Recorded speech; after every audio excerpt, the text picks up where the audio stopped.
He's running wild. You probably know him from Rastamouse from Back the Box. And yeah, here he is, Rastamouse. Hello, hello, hello. Thanks for having me.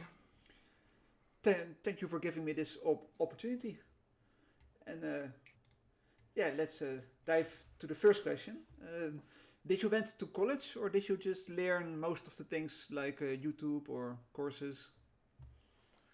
Well, when you say college, I assume you mean university for us.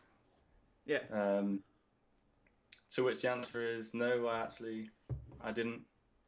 I was one of those that just got out of school and got out of college with like whatever and tried to find a job.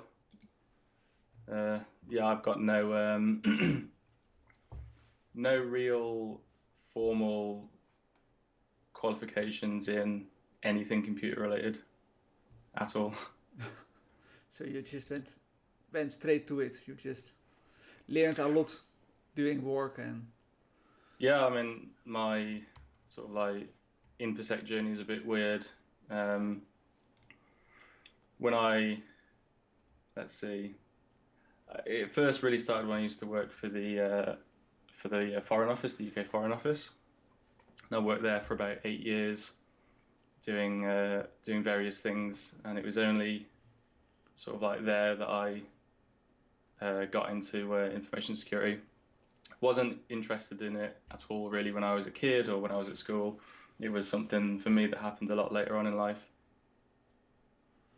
yeah, it's just yeah you did it and yeah you suddenly thought "Hmm, I like this and now you are here where you are.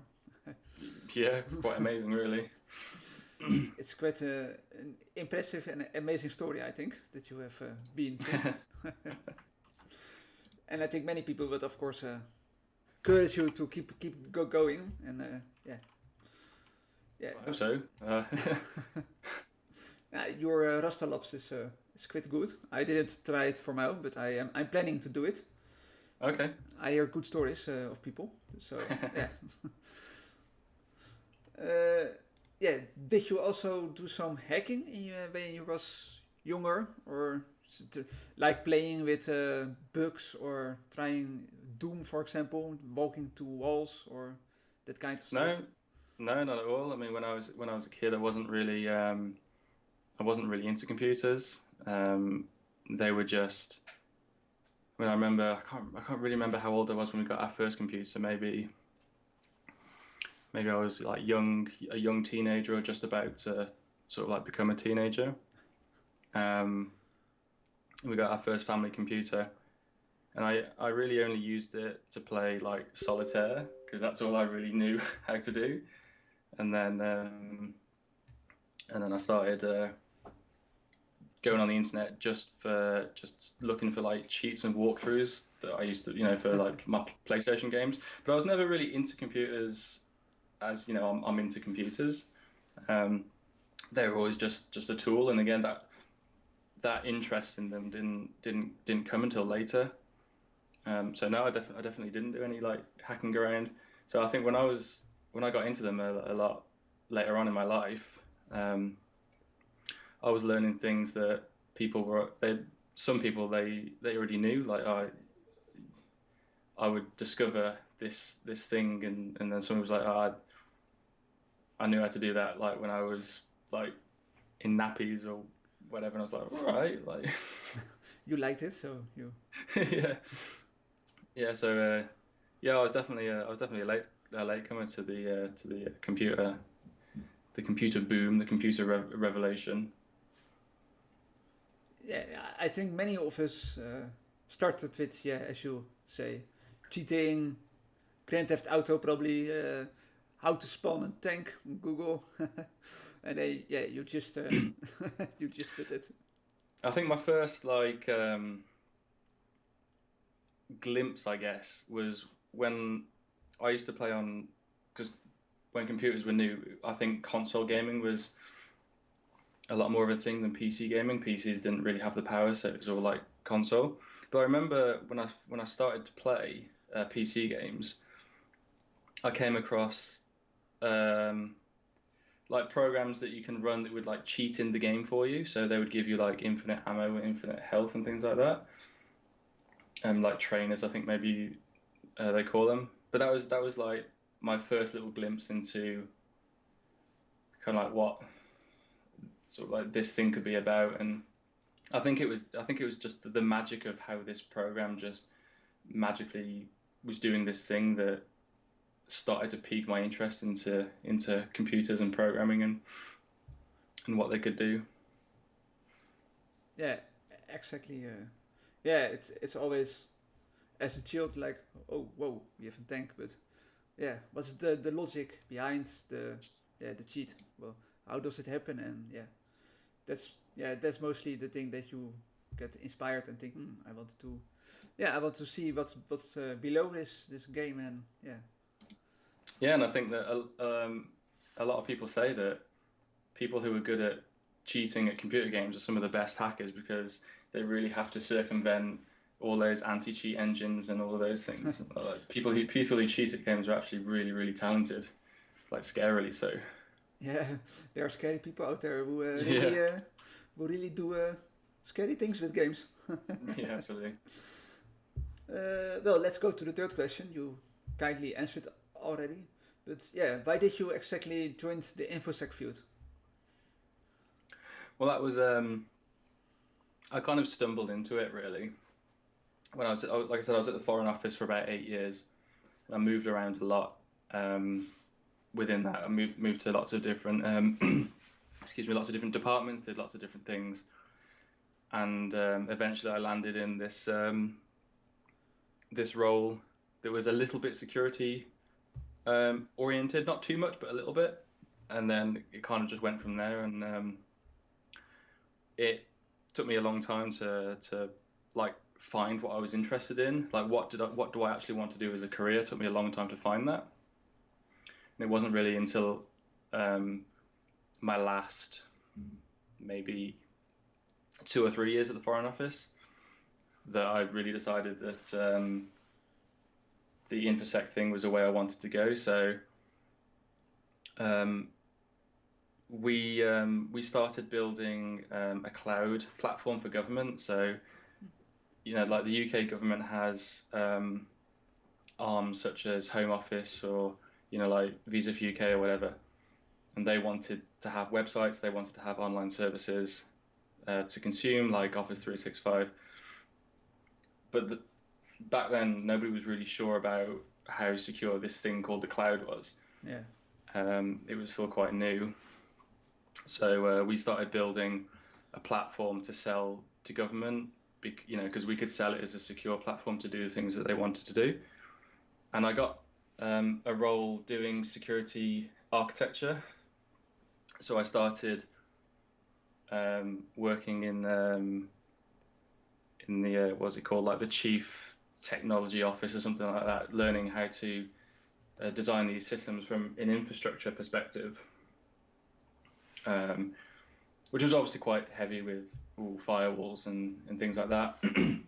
and then I get more interested in the tenants that were on there. So the customers obviously had VMs on the platform, and one of the services that we were selling was, well, we were doing internal pen testing on those services. So that's how I got interested in pen testing.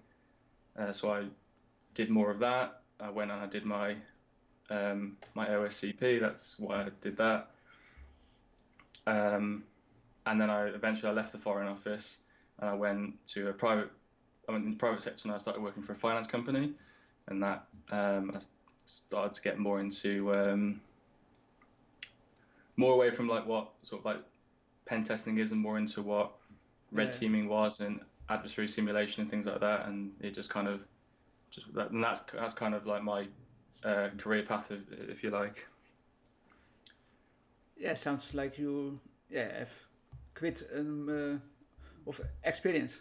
You did many things, and yeah, it's nice to hear that you didn't knew right away that you wanted to do this, but along the way and along the work you have done, you think, hey, this is something I really want. This is something that I like. It's fun, Yeah, and now Yeah, now you're yeah, here. yeah, Yeah, it's nice yeah, to hear that. definitely. Normally, you hear people already knew that they from the college years or from when they're a child that they want to do hacking or they are Yeah, like interested. yeah, I remember when I was at school, and people would ask you, you're like 7 years old, and people would ask you, oh, what do you want to do when you grow up? And you're like, well, I don't bloody know. Like, come on, I'm like 7 years old. I don't even know. Let me be chilled. Yeah, I think I said I want to be a fire engine. I want to be a fire engine, The and also that's an answer that makes no sense. most dream of the people when you are young. You always dream of Yeah, fireman, policeman, or yeah, astronaut. exactly. Yeah, and then when I started, as I was like working my way through school, and I was getting to the point where I was gonna leave school, and um, I don't know if it's the same for you, or it's probably the same in a lot of places, that your school will help you get like learning experience places in business. Um, kind of like along the lines of a career that you want to go down. Yeah, And I remember being like constantly being asked, well, what do you want to do when you leave school? Can we find you a placement that would like be along those lines? I was like, I don't know. I don't know. I just want to see it. I will Yeah. see where I end. Yeah, and like I said, I was flapping around for a long time. I didn't really know what I wanted to do. So it's been in the last maybe 5 years or something that I've really had something to focus on. And I say I'm not that old. I'm 32 now. It's yeah. I keep saying it. It's nice that you have chosen this path because if you didn't choose the path, then there were probably not Rasta Labs. Yeah. We had to do it without it, or it will be called something else. I don't know.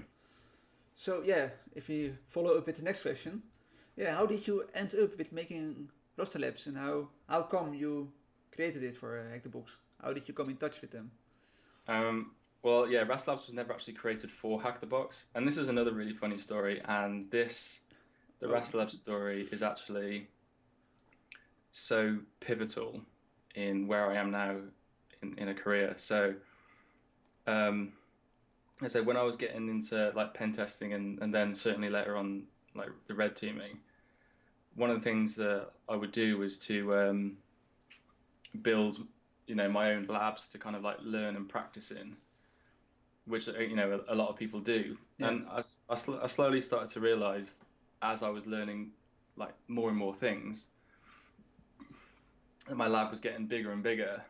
I kind of thought to myself, you know what, it would be so much easier in a way if there was just something out there that I could just buy access to, so I didn't have to like set it up in any way. And Ah, I had that idea way back before like Hack the Box was even a thing. They haven't even founded yet. Um, and so I was working for a long time to build a lab and sell it as a service so that people who were interested in learning how to do pen testing and red teaming could just come into the lab, which was pre-configured with a whole bunch of different vulnerabilities, and they could just go nuts at it and learn. All they would need is like a VPN connection or something. A lot of people have like they have laptops where they can't run two VMs, let alone like 10 or 20. And so I was trying to do that for a while on the back burner because I was still full-time employed. And a few years later, I was down at B-Sides in London, so a little security conference down in London, and I bumped into James Hooker, who is what is he now? He's the CTO of Hack the Box. the Goblin. Yeah, yeah. So Goblin on was it Goblin Research or just Goblin on Twitter, I think. Yeah. And I knew him. I knew him anyway from when we used to solve VulnHub challenges. So VulnHub was one of the resources I was using to learn pen testing back in the day when I was even before I think I did my OSCP. and there was a whole community around Vulnhub that was making VM challenges, downloading them, solving them, and publishing write-ups. And yeah, and I knew Goblin from way back then. So when we bumped into each other in London, we kind of had a chin wagger catch up, as you do. Hey, what are you doing now? Okay, I'm doing this. What are you doing now? And he said, well, I'm working with this company now called Hack the Box. I was like, what? Hack the Box were less than a year old at that point. I was like, well, that sounds interesting. Didn't know what it was. He told me a little bit about it. And I said to him, well, that's interesting. I had this idea for this lab that I'm calling Rastalabs.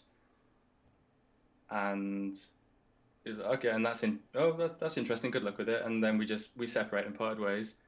And then I think it was like the next day or a couple of days later, I got an email from James, and he said I've spoken to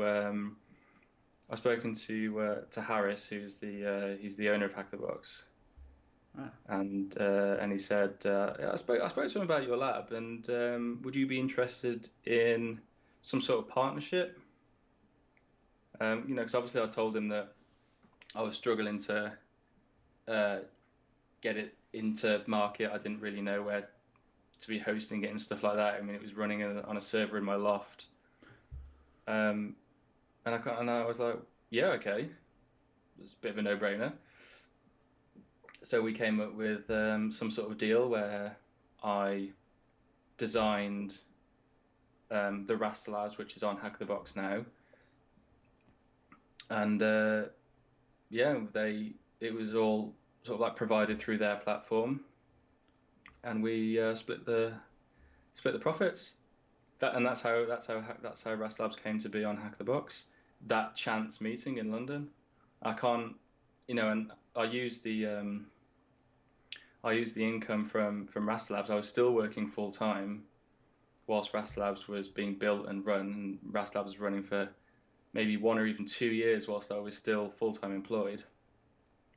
And it was only thanks to the revenue from Rastalabs and some of my own savings that I eventually was able to pack in my full-time job and go full-time self-employed, doing what I'm doing now.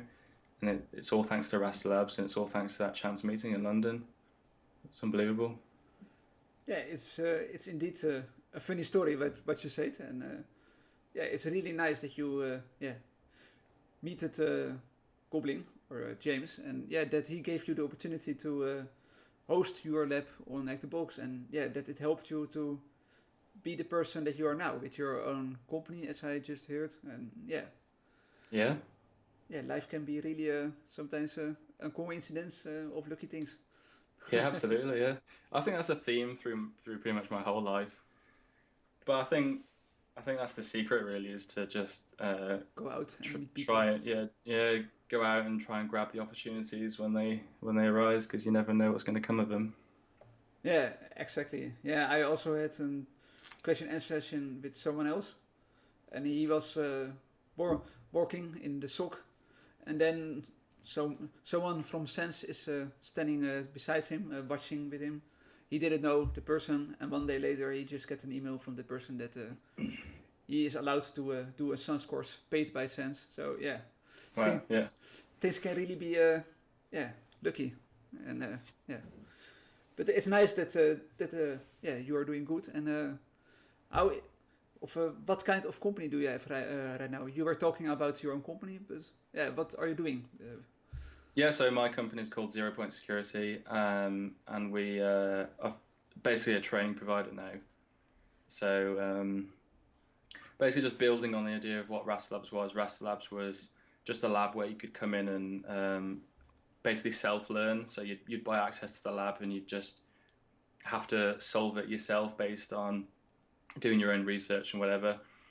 But 0 Point Security is now focusing on training, so it's kind of like a focused learning experience for people who want to learn how to do sort of like red team tradecraft type stuff.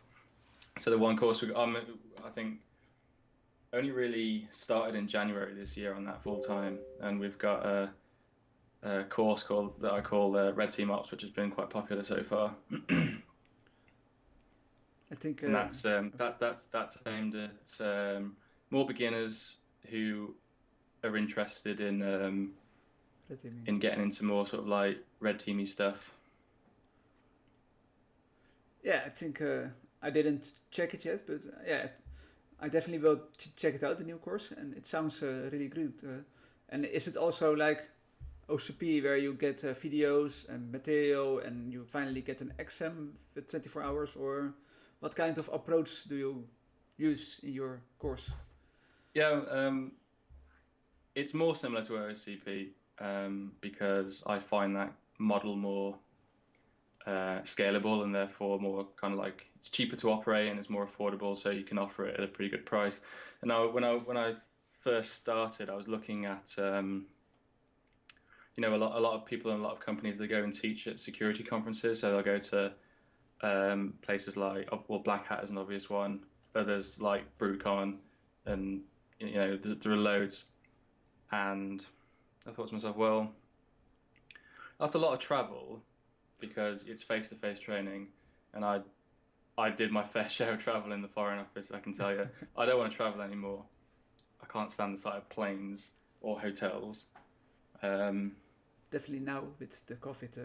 Yeah, yeah, exactly. Yeah. Well, that's another. That's kind of like, yeah. I guess you could never have predicted that, but um, being online has its advantages now, particularly in today's climate. Yeah, But yeah, I mean, I was looking, I was thinking, well, I can just be out of the house all the time. I wouldn't see my family. I'd be going around doing these trainings. But I think it's more scalable to do online. You're not kind of limited so much to like classroom size. I don't do the training like face to face, like over Zoom or anything like that. So yeah, it's all either written or like pre-recorded videos. yeah, Um, and yeah, I mean, it just means that everything can be automated. So like registrations are automated. Giving them access to the lab is all automated. So whenever somebody signs up, they just get an email with the stuff that they need, and then the only real effort I have to put in then is actually supporting the student, or the students that I've got, and I don't have to. I don't want to say waste my time, but I don't have to spend my time doing things that might be unnecessary. yeah. So I kind of like write the course once, Just and just like let it run, and then help the students where they need it. And so yeah, it's structured so that you get a VPN access to the lab as well as all the learn material, and the exam is an online exam as well, a practical exam. 24 hours. It's actually 48. Oh, 48. You have time to sleep. Yeah. Oh yeah, definitely. It's not supposed to be. It's not supposed to be a stressful experience. I know that offensive security are trying to get away from the reputation that they have for try harder, but We all know that. everyone knows it. Yeah. But the experience with us is not nearly so stressful. No, I think you're right. Yeah, because too much stress will eventually lead to not focusing on the exam, and you will miss points if you are just too stressed, too tired, and your body will not respond. Yeah, definitely. And like the what's his name? I can't remember now. Jim O'Gorman. I mean, he says that he wants his students that he wants them to feel under pressure because that's what they experience in real life. But I just don't find that that's a learning environment that is conducive to everybody. And that's why we have different products, right? Because people want different things. So if you don't want that kind of like more hard, extreme approach, then there's another option for you. Yeah, it's nice that the field has many opportunities to learn, like OffSec, Sense, e-learn security. No, Zero Security, your company. And just one question out of the 15 of the 12 questions. Did you hear about the new Alien Security structure that they are going to run? Like you pay 2,000, I believe, for 1 year, and you get access to all courses, but you still need to pay for the exams. How do you think about their new model? I mean, I think I kind of stay away from that. I think companies are going to do what they feel is right for them and for their customers. Now, you Yeah, take like my students, for example, is when you buy access to, if you buy Red Team Ops, you get the training material. What you actually get is lifetime access to that material and lifetime access to course updates. You don't pay for course updates with us. that's You nice. get everything for free. Um, with like OffSec, you have to, if you fail an exam, you might want to buy a lab extension, and then you have to buy like an exam retake with us. Yeah, If you fail your exam, you buy a lab extension, you automatically get a free exam with it. You know, it's not about like making money so much. It's about, you know, a lot of people use certifications as like a launch pad to do something they want to do. You know, people who want to get off the help desk, they don't want to work in help desk, they don't want to work in like, they're in IT, but they're trying to move into security or somewhere yeah, else. Like, I don't think that like companies that do training should be like money grabbing at every opportunity they can. Um, so I like to think what we kind of sell more is more of like an experience and more of a journey rather than, okay, well pay. you have to pay now for this, and then, you know, when like OSCP, when they upgrade to like version 2 or version 3 or whatever, you have to pay like 100 200 quid for the course updates. No, we just do it. You just let them have it for free, because the the money is more about, it's, you get it from like new students, Yeah, you know, new people coming to you. You don't want to be continuously making money off your old customers, I don't think, because they just feel like they're getting rinsed all the time. So if I think that my course material needs an update, either because it's missing something or because something's out of date, I've got to do it because I don't want my material to be out of date. And once I've done it, I don't need to charge all of my customers again. £100 or whatever it is for, you know, for them to have it. I've already done the work. When I get one new customer, you know, that one customer has already paid for the course updates. There's no reason to charge everybody else for the same update. That's just greedy. So, uh, yeah, I'll get off my soapbox there a little bit, but um, hopefully that kind of like stuff like that sets No, us apart a little bit. I like your way of seeing things. There's indeed no point in charging people when there's new update because they already paid. So yeah, Yeah. you you get money from the new people who wants to do your course, and they Yeah, hear I from reckon the so. old people. Yeah, I mean, you only really have to look at kind of like the social media. So again, I mean, we use an OSCP as another example because they're like practically the market leader. Yeah, But I think they must have, I don't know how many years they went without updating their OSCP. People were saying for a long, long time. yeah, You're kind of like in the position where new people, they want to start. Well, where do I start? What courses do I take? What certifications do I need? Everyone says we need to do OSCP because everyone recognizes OSCP. yeah. Every When company. yeah, exactly. But when the reality is that actually OSCP hadn't been updated for like 5 years, and so the reality was that maybe it really wasn't that of a good option anymore, and people like me and other companies like maybe like 40 North, like run by Chris Trunzer, who used to work for FireEye, a lot of people are coming out with you know, really similar content but like more updated, so more around the modern tradecraft. And I think OSCP or Offset were recognizing they were being left behind a little bit, and they had to Keep kind of like, moving. you know, catch up. Yeah, they recently published a lot of new upgrades and new courses. So Yeah, they did, but hey, if you're an old student and you want those new ones, you got to fork out the 200 quid or whatever. yeah, I saw the price. Yeah, It's on my list to do once I finish college.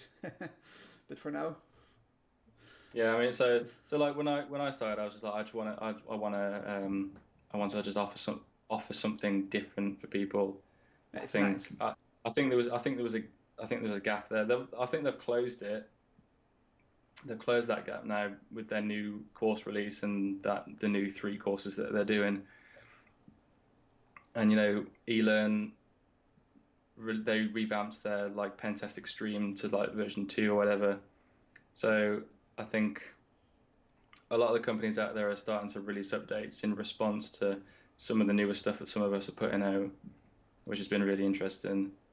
So we'll have to see what happens in the next like 6 months to a year to see how everyone fares. And I think you are also one of the kind of giving red team classes, because there aren't many opportunities for Active Directory teaching or red team teaching. Only Pentester Academy has one or two certs for Active Directory and red teaming, but so Mm. far I don't know other certs about Active Directory. Left you then. So yeah, Yeah, I think you choose the right market, and I hope business goes well. But I think with this COVID, that you have more people attending, or is it less with this? well, I think in some ways I think it's been more because whilst people are stuck at home more, They have more free time. I think they have more free time. Yeah. Yeah, Um, so yeah, in a strange way, I think it's been good. Not that I really thank COVID for what no, it's I know. done, I understand what you but mean. yeah, but definitely. So I mean, a lot of other companies who were more focused originally on doing face to face, they've had to have like a rapid change. They can't. They've had to adapt really quickly to be able to deliver things online because they still need, presumably they still need that revenue stream from training. Yeah, I think for me, starting off, my whole business model was it's going to be delivered online. Um, so it was very easy for me just to carry on as normal. yeah. I think it's always good to offer also online, as you can see right now.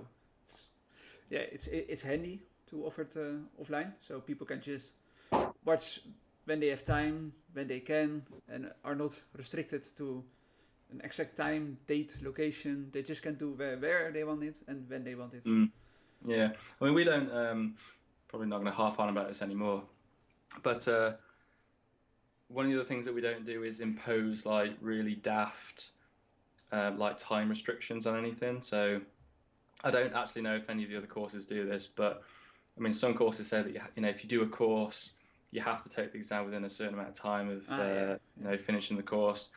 You've only got if you fail an exam, then you can't take another one for like another week or 2 weeks or something, and you can only have like so many chances at the exam. I mean, for me, those are just it's just like red tape for like no reason. So like we don't do any of that. I mean, you take one of our courses, you can do the exam next year if in a year from now if you want. If you Just when you fail, want. yeah, I mean if you fail and you want to do it again, you can. If there's a slot free, you can book another exam like the next day if you want. I just don't like the idea of just putting limits on people for like no reason. Yeah, I So we can. just try and be just as flexible as possible for people because at the end of the day, it's people's livelihoods really. They're either using the certification to get another job that they want, get a promotion, get a pay rise, get all those things, Yeah, and there's just like exactly. there's no reason to stand in the way of that. So we just do everything we can just to help people as best we can. Yeah, I think that is a nice business model. Oh, okay. Oh, there's no. You hear that? Someone's having fun outside.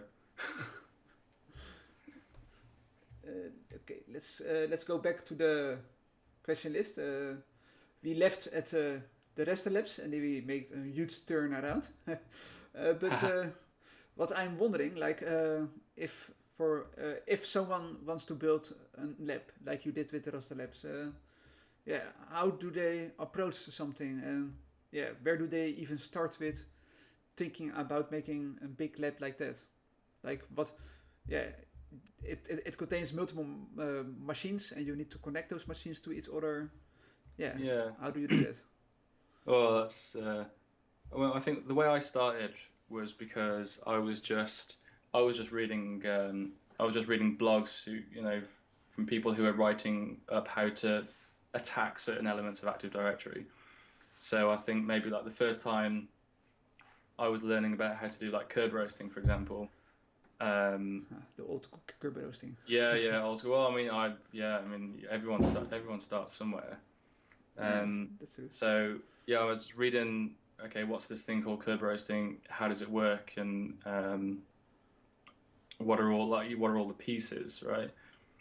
Okay, and so okay, well, we need a domain controller. We need we need this. We need that. And I was just piecing it together from like blogs from things that I wanted to learn. And that's kind of like how I started, was just very like pinpoint. Okay, well, I'm reading about this subject, so I have to replicate this like exact thing in my lab. So and then if you're not very if you're just starting out, you struggle through that like horrifically, and then at some point you'll look back on your life and you think, how did I ever struggle to set up a Windows domain? But everyone has to start somewhere, and when you start right at the very beginning, you do struggle through things like that. But that's part of the that's just part of the learning.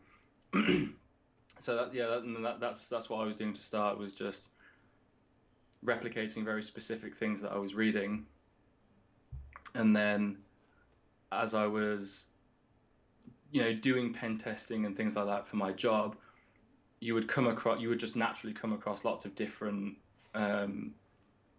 technologies and setups, and then you could replicate those if you could. I mean, sometimes you can't, because you can't get the software, or there's not a trial for it and things like that. So sometimes you can't very easily.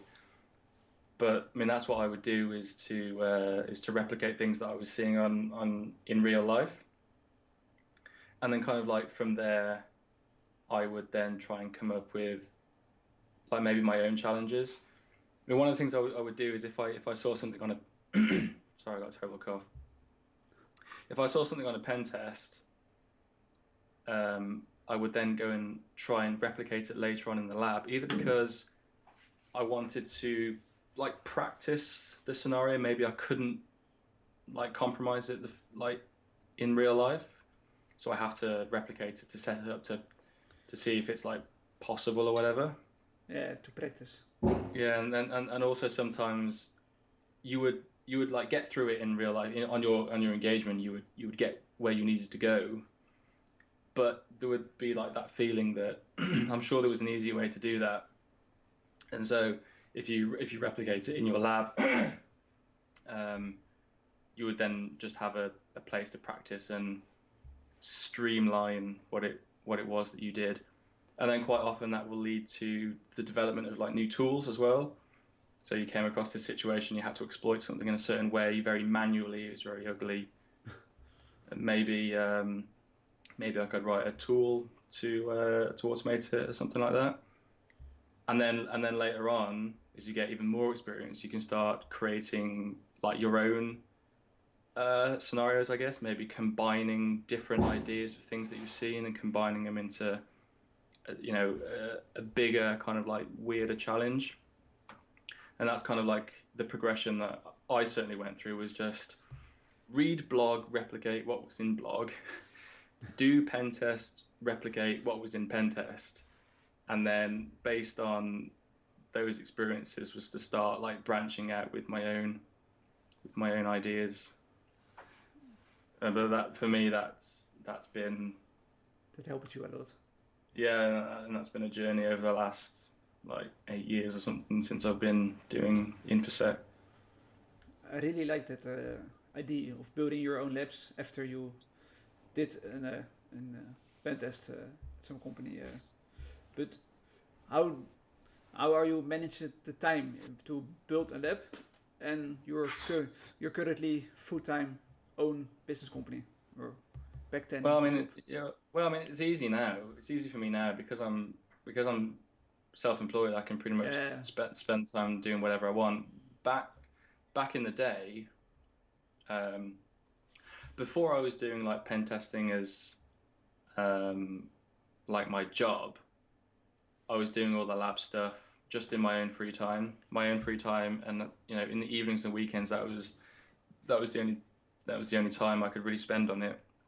When I started doing pen testing and red teaming as a job, I had um, sort of like dedicated research time that I would give myself. So maybe like if you take like a month or a 4 week period, you could say maybe I'm doing like I've got an engagement for like 2 or 3 weeks, but that last week I'm going to reserve for some sort of R&D, whether that be washing up something that I'd done on the engagement, um, like, I don't know, doing that thing where I said like writing a tool, like I came across this situation in that engagement, but it's done and it's reported on, but actually there's this little thing that I want to expand on more, and I'll do my research time on that, or spend the research time doing whatever I wanted. And now I can just do it whenever I want. But it's definitely harder when you don't have the allocated time, yeah, for obvious reasons. And I think if you're one of those people who are doing it on your evenings and your weekends, especially if you've got a family as well, then like I and a like girl. yeah, absolutely. Well, I mean, yeah, I mean when you have other people in your life and you're trying to cram in, Yeah, you. 27 hours worth of activity into 24 hours, I definitely like take my hat off to those people who are doing that, because it is quite difficult, especially in the long term. It's not sustainable in the long term, so it can be pretty hard. Yeah, I am currently a college student in my final year, and yeah, sometimes I also think, oh damn it, I need more time. I want to do this, and I want to do that. Oh, and I need to do this. Oh, and Yeah, I want to do yeah, that, but I also have a girl, so I need to spend time for her, of course. And yeah, I like to exercise, so yeah, I also do exercise that costs time too. So yeah, sometimes I think, I wish the day was longer. yeah, absolutely. Yeah, Time yeah, management is a crucial key, I think. yeah, absolutely. I think like, I was never particularly. I'm not a very organized person. I think I would definitely struggle with time management because I wasn't very organized. I think if I looked at all the things I wanted to do, I'd have to be very. What's going on out there? It's New Year Eve.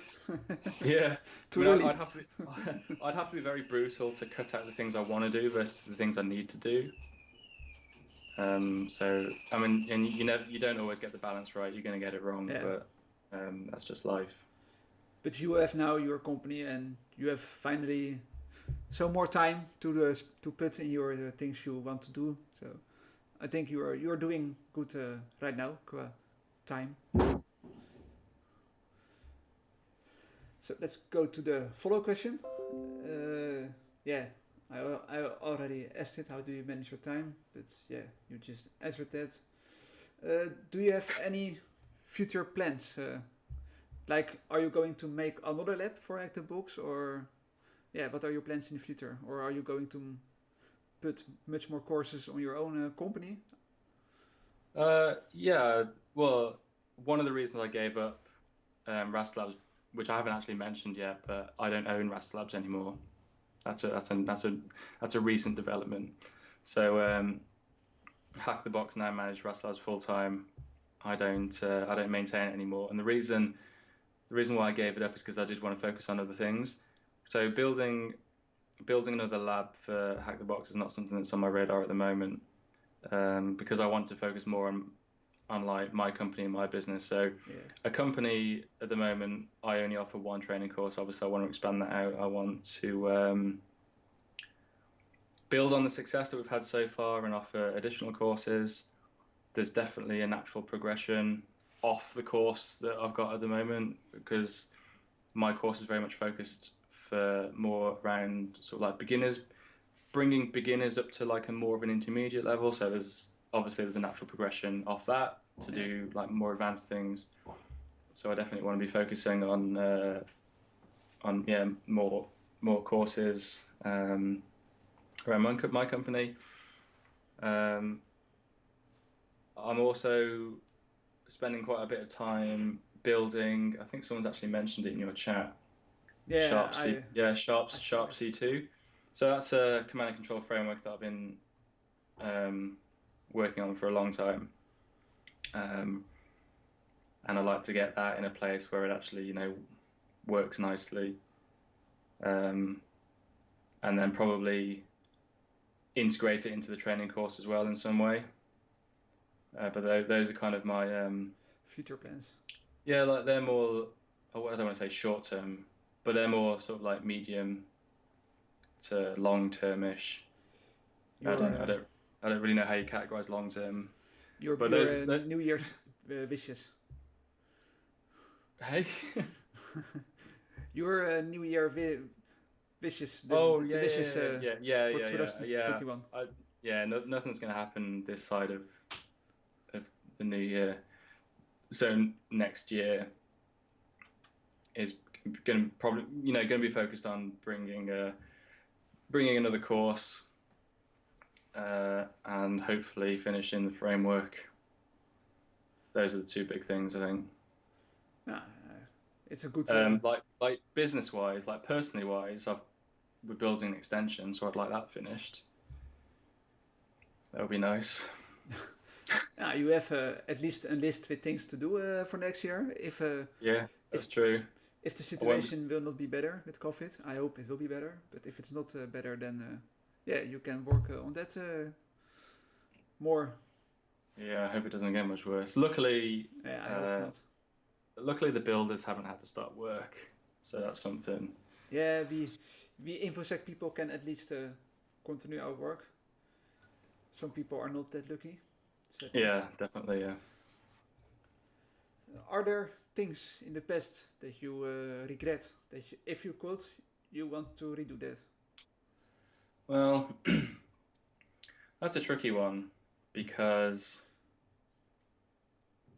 I mean, whenever you regret something, or whenever I regret something anyway, it's because something has happened that like I didn't like. So maybe something didn't go right, or I did something to someone, or someone did something to me. It's very easy to say, I wish I could go back and like redo that, or I wish that never happened. But those those negative things that happen in your life are the things that shape who you are today. Yeah, And, I think if you look back on your life and you look at the adversary that you've faced, that's it makes you stronger. yeah, exactly. That has served just to make you stronger, or or a better person, or however you want to look at it. I think if you didn't have those experiences, you would either be a bit of a shitty person or a very naive person, Or you are you know, just really lucky. or you were just incredibly lucky. I mean, if you take it, I mean, I've got two young kids at the moment, and I watch my youngest, and she would like, I don't know, do something like run up and like kick you or something like that, and it's own and you don't learn that kicking people is not acceptable probably until someone has either shouted at you or kicked you back. Yeah, then And it would be very easy to say, well, I wish that person never kicked me because it hurt. Um, or you could say, I wish I never kicked that person because I didn't like how I felt afterwards because I made that person cry and that I felt bad for that. yeah, But actually, you take from that, you understand that okay, well, you don't kick people. If you're a good if you're a good person anyway, you say, well, okay, well, I've now learned not to kick people. And if you never kicked that person, you wouldn't have learned that. And you would either be a worse person for that because you haven't really learned that you're not supposed to kick people, or you're a bit of a naive person to think that Nobody will kick you. yeah, nobody will kick you. So and you can't go back and undo things. So like, why even like contemplate it? I guess you just gotta get on with it and look forward and just accept the bad things for what they were, and that's the the learning experience that comes with them. That's a bit of a cop-out answer. Yeah, I think that's because I don't actually know what I would go back and change. yeah, perhaps some silly things you did when you were a child, like break something, or I don't know. Just sometimes people answer just funny things. Yeah, I mean, I got stuff in my like. I'm not particularly close to some of my family because we had a falling out, and kind of like you think, well, maybe I wish that didn't happen because now I'm not on speaking terms with some of my family. I don't actually know how you spin that. God's sake. I don't know how you spin. I don't know how you spin that one into a positive, but I'm sure there's a way. Yeah, I think many people have that situation where they speak some family members not because of things that happened in the past. Mm-hmm. Thank you for answering this. Let's go to the last question, and then we jump to the 5 questions of shame, and then we will go to the questions from the people. I saw there were some questions from the people, so let's go to the last one. Do you have any tips or advice for people who want to start with hacking? What can they do, or how can they start with it? Well, you can buy my training course now. No, you guys hear it. You will be an expert after this course. I mean, the way I learned was just like free resources. So blogs, like Vulnhub was a big one. Hack the Box is a thing now. That wasn't around when I started, but Hack the Box is there, and there's a free tier for Hack the Box. I would, and there's a bunch of others out there. Probably like better than me. Yeah, you have too much platforms right now. They're popping up one after another. Yeah, well, I mean, yeah, it's nice. Yeah, this like cyber thing is getting quite popular now. Yeah, but we need more blue team too, because we are really focusing on attacking, hacking, pen testing, but we do not have a lot of blue team courses like how to defend or how to monitor. I think people are interested in that kind of things too. But perhaps someone will make one. Definitely. In the future. Yeah, hey, that's a good idea. Thanks for pitching it to me. Yeah, perhaps you can make a course about how to fight the red teamers. Yeah. Well, Hack the Box have that battlegrounds now, don't they? That's supposed to be quite good. I've not seen anything, but yeah, last week I tried to do one in my Twitch stream, but after 2 hours of waiting, I was like, okay, let's do something else because this is too long. Oh, okay, fair enough. Yeah, I was waiting for 2 hours, but perhaps because it is new, I think they need to manage the waiting times and the rooms, and I think it will get better. But yeah, fair enough. They need to improve. Yeah. Yeah, I mean, like I said, that's how I learned initially. I just finding those resources and learning. I think actually the maybe a better piece of advice would be not necessarily where you go or what you do to learn, but more around like not giving up. I mean, I remember when I first started, it was, I'd be spending. Again, it was evenings or weekends. I was spending like weeks and weeks and weeks on end trying to solve these challenges, getting really, really downhearted and dejected. I can't do this. I'm effing rubbish and whatever. You can't sleep. You just need to solve it. But it's like it's just the learning curve is so extreme that you really need to have a level of like resilience and just this thing where you just keep going and keep going and keep going until you do it. I think that's. He I think that's doesn't want you to talk, I think. no. I don't think that's He likes, shut up, shut up. One of my neighbours. My dogs will be downstairs. They absolutely hate it. They'll be bricking it because they hate the bangs. Well, let's help them and finish this up quickly. No. I can't help them. They just. Now let's go to the 5 questions of shame, and then the people can ask questions if they have. The first question: which hero will you be? You can choose any hero you want, from a television show, movie, books, whatever you want. I actually liked the TV show Heroes. That's and that white man, right? That robot. Yeah, Yeah. I think 2 of my favorite characters. I don't know their names. No, actually, I know one of their names. So I think the first one was that Sylar guy, and he could steal other people's powers by killing them. So that's pretty cool. Sounds cool. Yeah. Only you need to kill people, so that's the downside. Yeah, but there's that slight downside. If you're of that disposition, then it's fine because in theory there's no limit to your like power. Yeah. The other one I liked was the Japanese guy. I think he was Japanese. He could stop time or travel in time. You mean from Marvel? Oh no, wait. No, he was in Heroes. He was in Heroes as well. I can't remember his name, but he could stop time, and that was pretty cool. He could travel in time and stop time, and that was awesome. That's nice. Then you can do OSP exam. If you fail, you just turn the tide back. You do it again. Yeah, exactly. Yeah. And you keep doing it till you pass. Yeah. The other one I quite liked was the Flash. Oh, yeah, Flash. I know. I remember that. Yeah. One. So I like the super speed. Yeah. So I think those would be my favorite. So like this, like I think probably my favorites would be like the super speed and the whole like start traveling time thing. Yeah, I think those would be my picks. I think a combination of those 3, you will be legendary. Sure. Yeah. I just keep the killing to a minimum. Yeah, exactly. And just back possible. In time.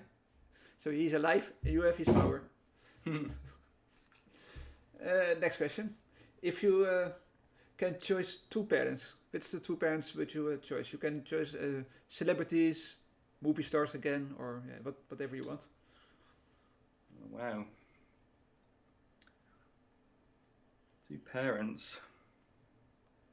Perhaps I actually think the mouse. I think there's another film called Hancock. Yeah, I know that. You know that one? Yeah. So Will Smith and that woman, whatever her name was. They had like 2 superpower. They were like two super people there, weren't they? Yeah. They had like some sort of weird superpowers. I think it'd be cool to have those as parents, because then how like awesome would you be if you had 2 parents like that? I think you will be really powerful if you have 2 parents like that. Yeah. I'm obviously quite power mad. That's the theme that's coming out here. Yeah, you like a great power. I can see. Yeah. And he also likes great power, I think, with the books.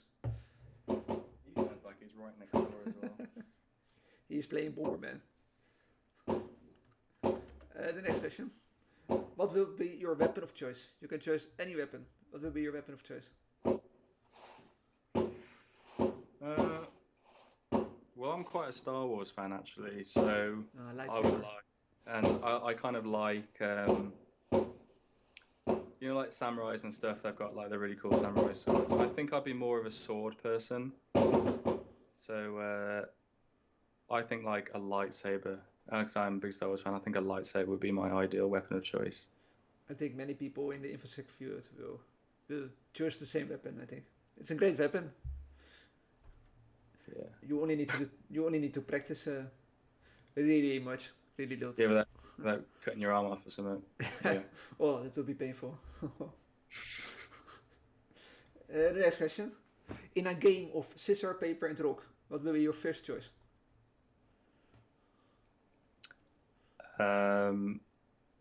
I would probably go scissors more often than not. Ah, scissors. No, I don't know why. I don't hear. Mostly I hear rock, and the second choice is mostly scissors. Nobody chose paper. I don't know why, but So you'd beat me more frequently because you'd go rock and I'd go scissors, so you would win more. yeah, I've won. Thanks. You're welcome. Now, Although I quite like the variations. You know, like rock, paper, scissors, lizard, Spock. I quite like that, like those extra ones. They're quite fun. yeah, I'm still waiting for the day that someone chose paper. But yeah, let's see if the day comes. Now, the last question. What will be your ultimate hacker name? You are the first person on Earth that can choose his hacker name. What will be your hacker name? I can't even, I can't answer this question. I really can't. And the story behind how I got Rastamouse kind of like would sum it up. Like Rastamouse I chose, so I couldn't think of a hacker. You know, when I was decided I was going to do this, and I joined Twitter, and I was kind of like looking at some of the people who were on Twitter and kind of like what their names were and stuff like that. It became apparent to me quite quickly that I need to choose a cool name, and I was racking my brains for hours and hours and hours, and suddenly I just the TV was on in the background, and just some of the dialogue just caught my attention. I was like, when I just looked up, what is that? And it was this show, Rastamouse. It was on the telly. Oh really? Is there a Yeah, show? yeah, yeah. Yeah, it is. Yeah, it is a show. Yeah, yeah. You could YouTube it and see some episodes. And I was just watching this thing. And I was like, that's just the most incredible thing I've ever seen. So I'm going to be Rastamouse. And I was only Rastamouse because I couldn't think of anything else. And it was literally on the TV right in front of me. And I think I'm the least creative person because even with like no limits, I have no idea what I would choose. Hence, I am just Yeah, I think. a Rastafarian mouse off the TV. Yeah, I think it's a good choice, Rastamouse. I didn't even know there was a show. Okay. Yeah, yeah. And I think my favorite thing about it is the music, is the theme tune.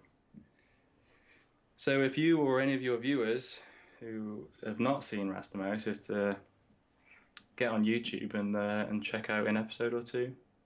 Yeah, I will definitely check it. I didn't know about Rastamouse, but I am definitely going to check it.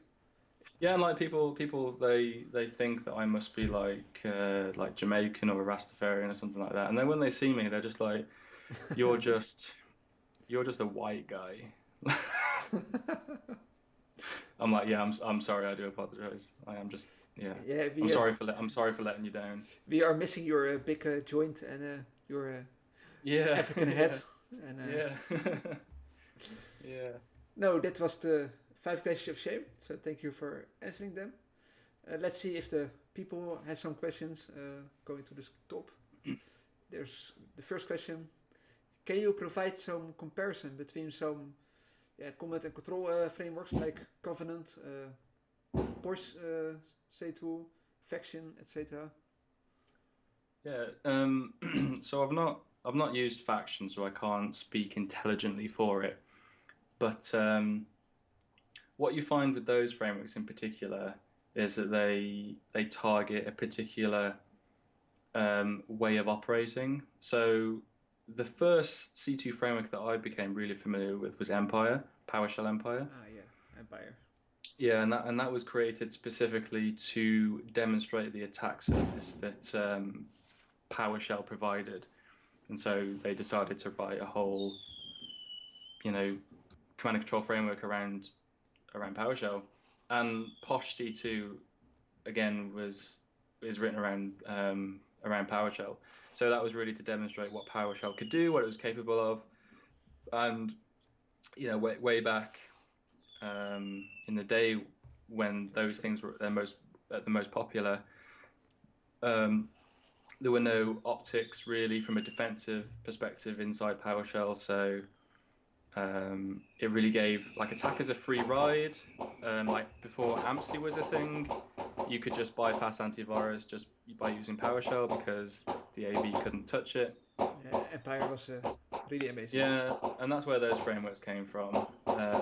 Covenant is exactly the same, but its focus is on .NET. So again, .NET is a native uh, technology platform on Windows, and so the framework just targets it. And like PowerShell was maybe like 5 years ago, there aren't very many optics built into .NET. You can load malicious assemblies into via .NET, and it was only really on .NET 4.8 where it became like AMSI aware. So 4, 4.5, all those really popular ones. That's another free ride past antivirus. So yeah, those frameworks are really designed to showcase a particular style of operating. That's usually why they're built. Yeah, yeah. Empire is really great, and yeah, I used it too. And And yeah, they all have their shelf life. yeah, it's great. I mean, Posh C2 is still a thing. They're pushing. There are ways that you can push back on the optics, like AMSI bypasses and Yeah, disabling the PowerShell logging and things like that. But I think ultimately things like that have a shelf life. I don't think. Well, I mean, the original Empire creators don't maintain it anymore, and that's maintained as a fork by other people, yeah. and they've moved on to different things. One day Covenant will go the same way, and we'll have a framework written in something that nobody really knows yet. We'll have to see. It's just a little bit of everything. Yeah. Okay, let's go to the next question. What inspires you to build Sharp C2? Um, I I learn best by sort of like doing, I guess. So it's very easy for somebody who works if you've got money or you work at a company that has a product like Cobalt Strike, it's just like, it can be just this magic box that just works. And the problem with it being a commercial closed source product is that you don't actually get to understand how it works under the hood. So you kind of learn as an operator, well, parent-child relationships is something that defenders look at, like Word spawning PowerShell. And so Cobalt Strike has a PPID spoof, right? So you can create processes under different parents. And if you don't look into it, that's just black magic. But if you really want to know how it works, you either have to like decompile reverse the source code or something like that and try and work it out, or try and implement it yourself in a different language. So people do that. They say, oh, I've done like PPID spoofing in like VBA, so you can do it in macros, or I've done it in like C++, I've done it in C#. So when I want to learn how those things work, I have to go and code them. Yeah. And that's kind of like what inspired me to make Sharp C2, because I would like learn. You can go on like my GitHub and there's like loads of random gists for like. You can share your GitHub URL if you want. Oh, okay. Yeah, I mean, I can post it in the chat. I'll pop it in the chat in a minute. Yeah. But yeah, I mean, you can go on my GitHub and see lots of different random repos, lots of different random gists. Go on my blog, lots of random blogs. But I wanted to put them all together into something, and that just seemed like a really good thing. And actually, I started working on Sharp C2 before Covenant was even a thing. Started writing it in 2018, if you can believe that. So me and Adam Chester, who's XPN on Twitter, we started writing it in 2018. And then we stopped for a long time, and then Covenant was released. And then I wanted to go back and just carry on working with it. But it's just the way I learn. You just build things, and yeah, you learn from building. Yeah, and making. I wanted to. I had loads of different examples of like fragmented code, and I just wanted to put them together into like one big. I wanted to combine them into something that was really cool. So that was my inspiration for Sharp C2. Thank you for answering. let's go to the next one. There are popping up a lot of questions. Yeah, here's one. What is your favorite burp extension? I don't use burp. Okay, well, he doesn't use burp, so I'm sorry. short answer.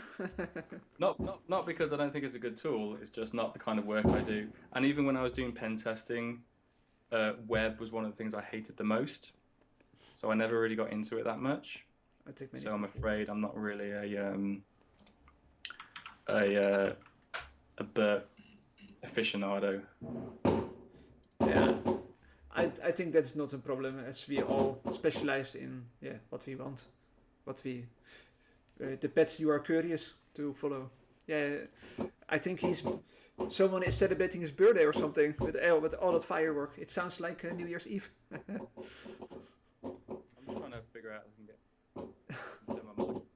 turn my mic down or something, but then you probably won't be able to hear me. Yeah, let them enjoy.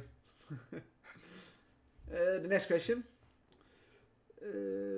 Is there any exciting research or project you are working on which will be disclosed in the near future?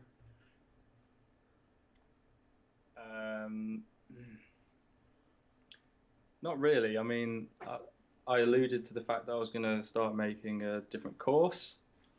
That's not really a secret, but it will be disclosed in the future when it's finished.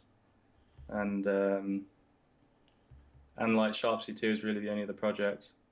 So like all of my stuff, I don't really keep secret. So there's You not are really a white-hat hacker. You are just yeah no secrets. no secrets really. No, they're overrated. Fair and straight. The next question. Any good resources to learn C# for Red Team? If you know any good resource.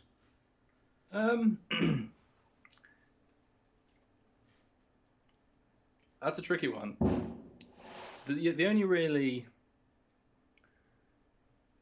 resource I know that's specifically focused is, what is it? Is it Grey Hat C#, I think?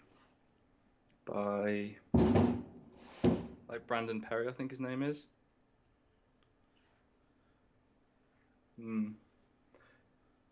But I think most people start with things like Python.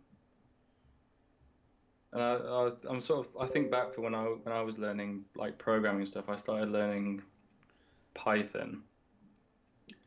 And it was only really when like PowerShell started to go away that I started learning C#. But I don't really know of any resources that are specifically focused on teaching C# from an offensive perspective.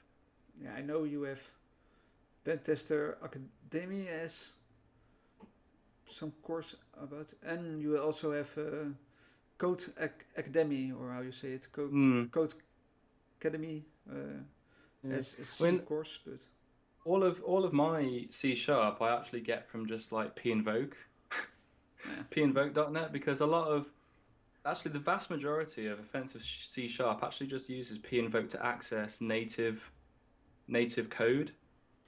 So if you were actually just a C or a C++ programmer, you would be tapping into those Windows APIs natively anyway.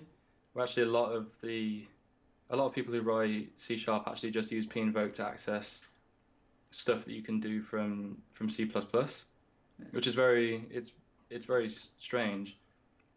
Because actually, if you look at because C# is actually open source, or is it like .NET that's open source? You can actually go and read the .NET source code, and all it actually does under the surface is just pinvoke. It just pinvokes native functions. So if you kind of like, really what you need to learn is learn the APIs, learn the Windows APIs and what does what. If you want to learn how to do process injection, you have to learn how to allocate memory in a remote process, how to write write data into that remote process, and then how to kick that off to run like your actual shell code. And that's all just Windows APIs. And once you've learned the APIs, you can then learn how to access those APIs in C++. You can learn how to access those APIs in C#. You can learn how to do it in VBA. And so there's nothing really special about C# itself, per se. It's all about, a lot of the stuff is just all about how you access those APIs. Yeah, I think, I hope that answers his question. I think he doesn't want me to talk. Yeah, I think that's a good answer, and yeah, sounds a fun story to follow with the fireworks in the background. Let's go to the next question. We have 2 more questions, I see. The next one is, will Mimikatz be added into your command and control? Yeah, that's something I haven't decided on yet. And I'm kind of in 2 minds about it, really. So the first trail of thought is that, well, Mimikatz is obviously quite useful for a lot of different reasons. Not just dumping creds, it has all sorts of capabilities. But like I said about the frameworks, is that the frameworks are written to showcase a particular thing, and it's not actually that easy to execute. It's not easy to get from .NET. It's not easy to get a native assembly into memory and start running stuff. And I kind of feel like any solution to do that is just like really ugly and really hacky. What I actually think it would be better is if you could replicate the functionality that Mimikatz performs in .NET, and that would be a far better way to do things for all sorts of reasons. And there are a couple of examples where people have either reversed parts of Mimikatz, well, not reversed because the source code is there, but re-implemented some of what Mimikatz does in C# and Kekio, actually. So Rubius does a lot of Kerberos stuff that Kekio does. And there are a couple of .NET projects that replicate some of the dumping of creds functionality that Mimikatz does. There's other stuff like the Chrome tickets, silver tickets. Yeah, and they do like Chrome things. So I actually think it would be better to find instead of shoving Mimikatz like down the throat of your implant. And Mimikatz is actually quite big, remember, as well, and you've got to push that into your implant somehow. So I just think it would be better if the functionality of Mimikatz was broken up into different smaller .NET modules that you could just load more easily with .NET. That's just my opinion. But I think as well that if you didn't include Mimikatz, people would complain. So yeah, people are really are dependent on Mimikatz. It is a great tool and it does great things for Active Directory. Today I also had an internal pen test, and yeah, Mimikatz to the rescue. Yeah, it really helped me today to do some things I can speak of. Yeah, but there's also a lot of like hidden things in Mimikatz that you would never realize unless you go through and read the whole source code, or if someone told you, like that what's it called, like Blink box or something like that. I don't know that. No. Blink box. Yeah, there's a piece of hardware. It's basically like an LED on a USB, I think, and it's called like Blink box or something like that. And if you plug it into a computer and you run Mimikatz, this LED will blink because Mimikatz actually looks for this piece of hardware and starts flashing the light. Sounds and like sounds people are just like running these tools, and they've got all these like weird stuff in them that people don't really know. It has all sorts of like weird implications. Yeah, it doesn't surprise me if there will be someone who puts malware inside Mimikatz. And everyone is just running it. Well, and suddenly, oh shit, you have malware. there could be right now, and hardly anybody Yeah, would know because nobody would ever read the source code. yeah, yeah, One, because it's like C and everyone hates it, and hardly anyone can read it properly. yeah. And if you are watching YouTube, like the big pros in the Infosec field, they all use Mimikatz, so people think, oh, it's safe to use Mimikatz because they use Mimikatz too. So yeah, Yeah. it's a great tool. Then let's use it too. I think my get out clause will be to provide similar functionality in .NET, but then also provide a means for the user to load and execute arbitrary native code. Sounds good. That would be the get out clause. I will keep an eye on your GitHub. Sounds cool. I think we have one more question, but that question was already answered at the beginning of this video. But I will ask it anyway. When did you started with pen testing? Sorry, what's that again? When did you started with pen testing? Oh, when? Let's see. I think I did my OACP in 2014, so it would have been around that time. I probably would have started being interested in like 2012, 2013, and then it wasn't until 2014 I did my OACP. So it would have been around that time. I hope that answered his question. And I don't see any new questions so far, so I think we are done. Oh, there's one question just popping up. How old are you? Well, I'm 32 now, so you can probably do the maths on that. So I would have been in my 20s. Let's make a bite the script. That will do the math. Absolutely. Well, that was the questions. Again, I would like to thank you for your time and the amazing firework you bring us. Oh, thank you. I hope make it up with you. I hope you enjoyed it. I hope the people enjoyed it. And I wish you a great night and have fun with what your plans are for the rest of the night. I saw you your beer, so you're probably going to drink some beer and relax, I think, or artwork. Yep, that's not a bad plan at all.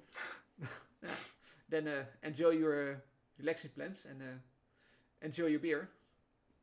Right, thank you very much. Thanks for having me. It was a real pleasure. Thanks to everyone in the chat for your brilliant questions. Yeah, thank you again for this great opportunity. And I wish you a great evening and a nice weekend. Thank you. And you as well. Thank you. Bye-bye. Bye. Thank you everyone for watching again to this great session. I hope you all enjoyed it. I will be back in a couple of minutes. But I wish you all a great morning, afternoon or evening and see you all next time. Bye bye all.